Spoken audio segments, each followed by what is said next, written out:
அனைத்து உரிமை குரல் நண்பர்களுக்கும் வணக்கம். நடிகர் ஆர்ஜே பாலாஜி தற்போது சீமானுடைய அரசியல் பயத்தை வர வைக்குது அப்படின்னு சொல்லியிருப்பது பார்த்தீங்கன்னா ஒரு பெரிய சர்ச்சையை உண்டு பண்ணியிருக்கு. இதுக்கு என்ன பின்னணி அப்படின்றத இந்த வீடியோல முழுமையாக பார்க்க போறோம். வாங்க பார்க்கலாம்.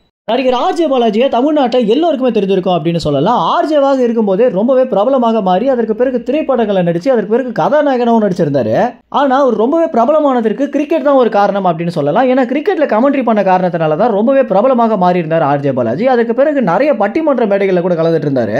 வெறும் தமிழ்நாடு மட்டும் இல்லாம இந்திய அளவில் பாத்தீங்கன்னா நம்ம தமிழ்நாடை ரெப்ரசென்ட் பண்ணி நிறைய இடங்களில் பேசியிருக்காரு ஆர்ஜே பாலாஜி. இதனாலேயே ஆர்ஜே பாலாஜி அரசியல், விளையாட்டு, சினிமா இவை அனைத்திலுமே பெரிய ஈடுபாடு கொண்ட ஒரு நபராகவே இருந்துட்டு இருக்காரு. இந்த வகையில தற்போது ஒரு நேர்காணல் அவர் என்ன பேசியிருக்காரு அப்படின்னா, தமிழ்நாட்டு அரசியலை பொறுத்த வரைக்கும் சீமானுடைய அரசியல் சற்று பயத்தை வர வைக்குது அப்படின்னு பேசியிருக்காரு. இதுக்கு என்ன காரணம் அப்படின்னு பார்க்கும்போது, சீமான் சொல்ற மாதிரி தமிழ்நாட்டில் நிறைய விஷயங்களை அவர் இம்ப்ளிமெண்ட் பண்ணாரு அப்படின்னா கொஞ்ச நாள்லயே இந்தியால இருந்து தமிழ்நாடு பிளவுபடும் அப்படின்னும் தமிழ்நாடு பிற நாடுகள் எதிரி நாடாக பார்க்கப்படுவாங்க அப்படின்னும் இந்த காரணத்துக்காக தான் சீமான் ஆட்சிக்கு வரக்கூடாது நான் விரும்புறேன் அப்படின்னு ரொம்பவே வெளிப்படையாக பாத்தீங்கன்னா ஆர்ஜே பாலாஜி பேசியிருக்காரு.